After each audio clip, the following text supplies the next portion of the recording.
You have taken a wrong turn. You are now trapped in an auditory liminal space, a place between the stations. Do not worry, we can show you the way out. Listen closely, try not to get lost. Let's start changing frequencies. Hello, dear listeners, and welcome back to our little corner of the endless void. It is your favorite disembodied voice back in the studio, ready to show you around. Before we begin our show, however, I would like to formally apologize for the loud alarm that just recently sounded on all your phones.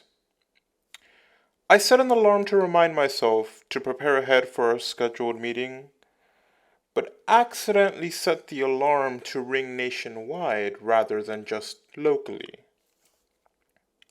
It was an honest mistake, listeners. This is barely my second week on the job, and there's really not anyone to show me the ropes. I am still unsure of why setting an alarm nationally is an option that I have, and I can only guess at the intended purpose. Still, now that I am learning and working towards a more professional position here behind the radio interference, it will be something I will have to keep in mind. I assume full responsibility of the issue and can assure you it will not happen again. Let's get moving right into our music programming.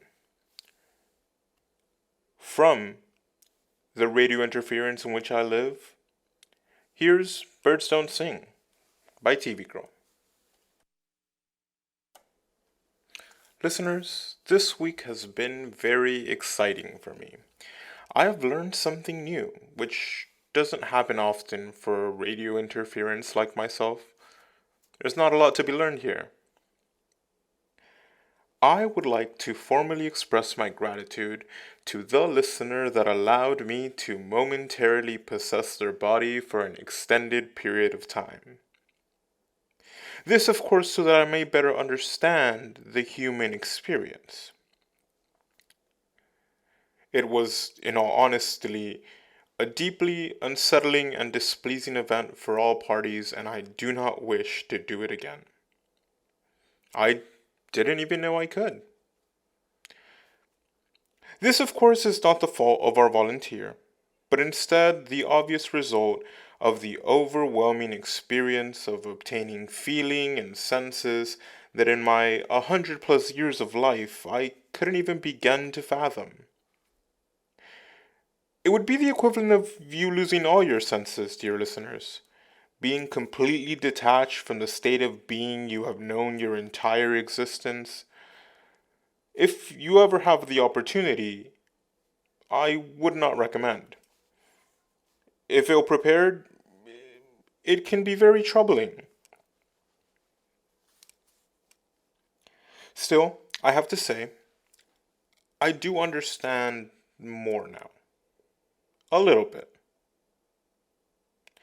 I can only hope for your help and continued support, much like that of this listener, as I continue to unravel the mysteries of my own existence and of yours. At the request of that listener, here's a little hip hop. This is 3005 by Childish Gambino.